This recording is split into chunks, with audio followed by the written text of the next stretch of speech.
Okay, so I'm going to try to help you on this one. I hope this is what you were talking about in your email that you had not finished.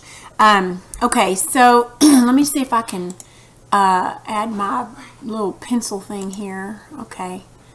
Yeah, but I think I want a different color. Ooh, I could just use all these little colors. You can't see them, but they're on here. I'm going to use red. I like red. Okay. So in these sentences, we're going to correct each lowercase letter that should be capitalized by using the proofreader's mark, which is 3 lines underneath each letter. For instance, if you have the letter B and it should be uppercased, then when you're proofreading it, you would do this, showing this letter needs to be uppercased, needs to be capitalized. Okay, so that's the first thing we have to do is go through and we need to put the 3 lines underneath the letters that need to be capitalized. And then circle each proper adjective. Now, proper adjective is going to be like,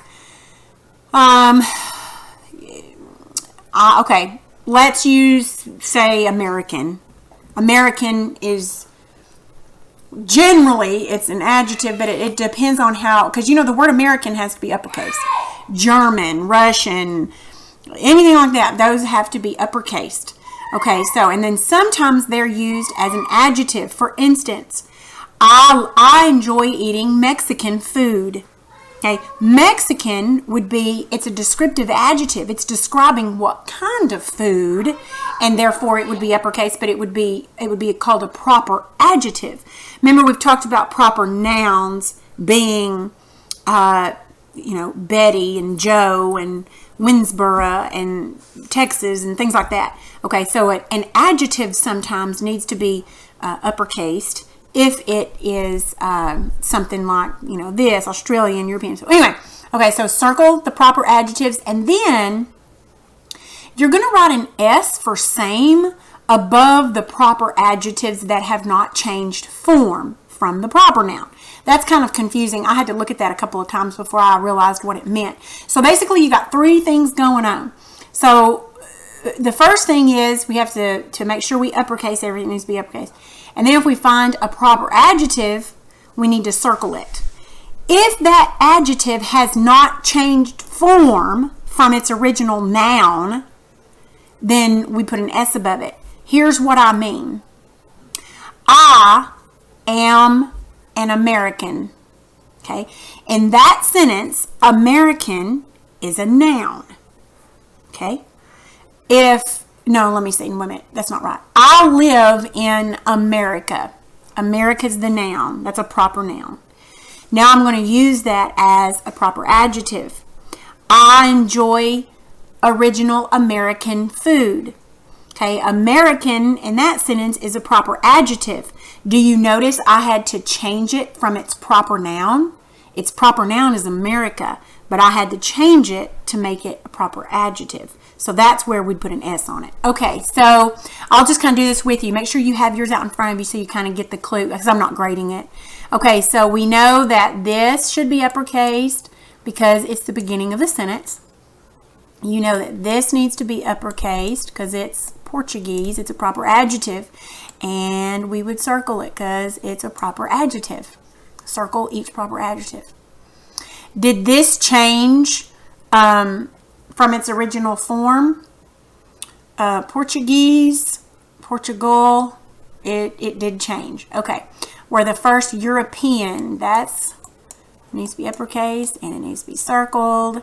Did this change from the original? Yes, because the original noun is Europe. To reach the Australian region, needs to be uppercase and circled because it's a proper adjective. And this did have to change form because the original noun is Australia. But Spanish navigator, so this is another proper adjective, be circled. We're not far behind. Thomas Abercrombie. Okay, this is his name. Now, obviously, this is just a noun because it's a person, so we just uppercase. Was a legendary National Geographic photographer. Okay, this is underlined, of course. This needs to be uppercase, and this too, because this is the name of a magazine. We underline names of magazines. This is not a proper adjective. This is a noun. Now, it stayed, we didn't have to change anything, so we're just going to keep it the same. Okay, who worked in the Arabian desert. There we go. There's another one. And we're going to circle it. And I think desert. No, I'm sorry, not that. Arabian desert, is that uppercase? I don't think that's uppercase. Let me look back here. Desert. Okay, it's not. I thought it was like a sea or ocean, so that's not. Okay, the Antarctic continent. Okay, that is that. That's proper. Okay, so you get the drift. All right, so I'm not going to bore you with the rest of this. So if you don't mind, just finish the rest of this, and you can just pause it for a second, and then I'll turn it on, and you can kind of look at the answers and just see what you get.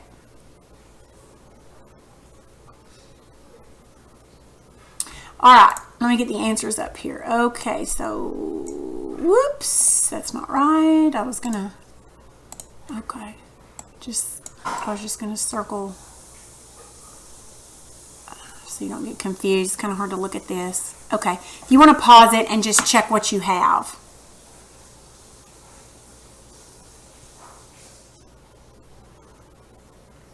Okay, and I see that I was wrong on one, this National Geographic.